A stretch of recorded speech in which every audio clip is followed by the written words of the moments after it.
Today I'll be sharing some simple stencil solutions. Alright, let's go inside.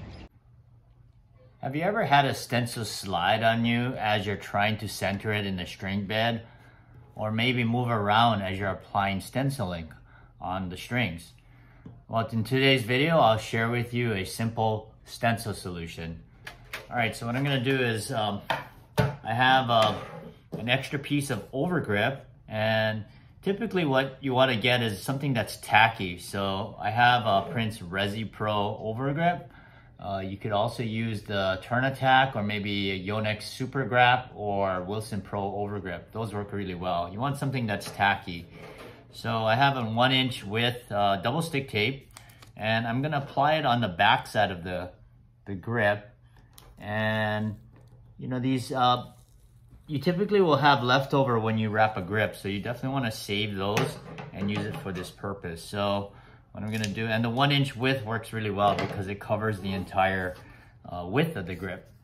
So I'm going to cut these into about 1-inch squares, and because I saved about 8 inches, I should be able to get 8 pieces out of this.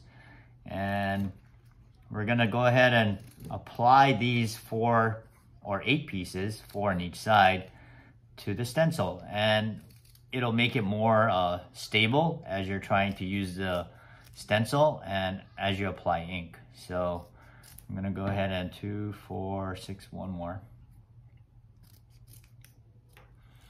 All right, so I have these 8 pieces here, and basically I'm just gonna put them at 12, 6, 9, and 3. Those would be good areas to apply these to. So and I do this with all of my stencils, or not all of them, but I will be eventually. And it does really keep the weight of it, keeps it in place. And having the grip, the overgrip, touching the strings keeps it from moving. So it's a pretty simple solution for something that if you're using your stencils often, you want to make sure it makes your job easier. So I got the first side applied here. I'm gonna go ahead and just flip it over, and already it's sticking to the table, so it's definitely doing its job.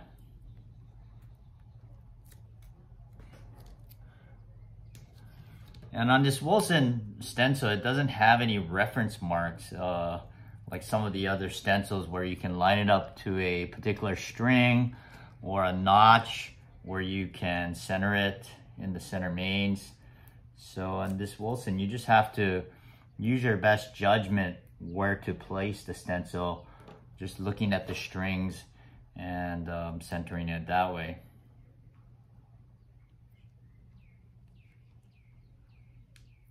All right, so this is the last piece here.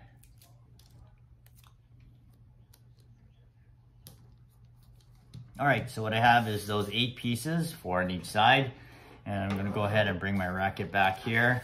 And so after you get it centered, and it does add some weight, so it's good because it helps keep it down, as I mentioned, but you're gonna go ahead and center it where you want it to be, and you'll notice that it does stick a little bit more, so it does keep it down in place. I mean, it'll still slide if it wants to, if you push on it, but it definitely does keep it in place. So I hope that with this tip, you'll be able to stabilize your stencil and make your job easier. All right, so most of you probably know how to stencil a racket, but I thought I would just share some tips that might be helpful. The stencils that manufacturers provide are usually in a plastic, which is really good quality, but you can actually make your own using cardstock or even manila folders. And that way you can have one for each color, because if you're stenciling rackets with white and black and red, the colors are gonna bleed into each other, so you don't want that to happen. So I have various brands, but I also made a copy and just cut it out myself. So I have one for each color. And it's also nice that these have reference marks where you can center the stencil onto the string bed. As for this Wilson, it doesn't have any, so you just have to center it the best that you can. On this Prince one, I actually made a hole right in the middle of the piece, so I know where to center it in the string bed. But I'm gonna go ahead and start stenciling this Prince racket. And I'm gonna use white, and white tends to be the color that seems to get caked up and dried out, at least from my experience. So what I use is I always have alcohol nearby, because in a spray bottle. And what I'm gonna do before I start stenciling is I'm just gonna spray the tip of the applicator and just go ahead and just get that moist. And I'm gonna go ahead and center this stencil on the string bed right there. Oh, and as far as the side you stencil, the first side that you stencil, you should always pay attention to the butt cap, especially if you're stringing at a professional tournament, because most players prefer to have their stencils with the butt cap up. This is my own racket, so I don't care. And I always do mine upside down. I guess you could call me different, but if I was stringing at a pro tournament, I actually do string the frame with the butt cap upside down, but then I flip it over if I'm stenciling the racket. All right, so I'm gonna go ahead and center this stencil. I'd already primed the tip with the alcohol earlier, and I'm just gonna go ahead and apply the ink. Now you can tap it, but you don't wanna like press really hard. You just wanna make it so that the ink starts coming out. And the harder you push down, the faster your tip will wear out. And I find that the tips actually wear out faster than the ink runs out in the bottle. So having the alcohol helps prolong the use of the tip, because typically it's gonna dry out before the ink runs out. All right, so I did have a manila folder, if you didn't notice, underneath this, and it's gonna make sure that your table doesn't get splattered on. You can actually do this over a rubbish can if you don't want to do it on a table. So that's another way to avoid that.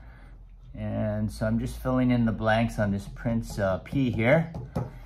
And so I finished the first side. I'm just going to make sure the stencil is dry so that I can flip it over and do the other side. And what I'm going to do is just make sure I center it in the same place that I had it on the first side. And sometimes the tip might dry out, so I'm just gonna spray it one more time. And it's just one squirt. It's not like you're doing a whole lot on there. Now, as far as storing your stencil ink, having it upside down actually helps, because it kind of keeps the tip more moist with the ink on the tip of the, when it's touching the tip of the applicator. So you can have it upside down if you have a container that you can stand it that way. You can also keep it in your refrigerator. That helps. So what I do is I actually put in a refrigerator with the stencil ink upside down. All right, so I finished that second side. I'm just gonna go ahead and fill out the rest of this P here.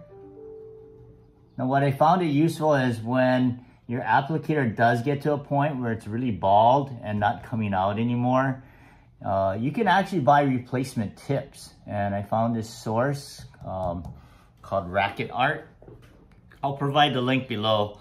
And it comes in a pack like this of 10. And it does actually fit the Grip brand and the other brands that look like this. So it's pretty much a standard tip. So these will fit up really nicely, and it'll prolong the life of your stenciling, so you can use a whole bottle. I hope today's simple stencil solution was helpful. Thanks for watching. Play with Aloha and let your... Just do it again. Okay, go. Let's do it. You can always cut it out. I hope today's simple stencil solution was helpful. Thanks for watching. Play with Aloha and let your strings play.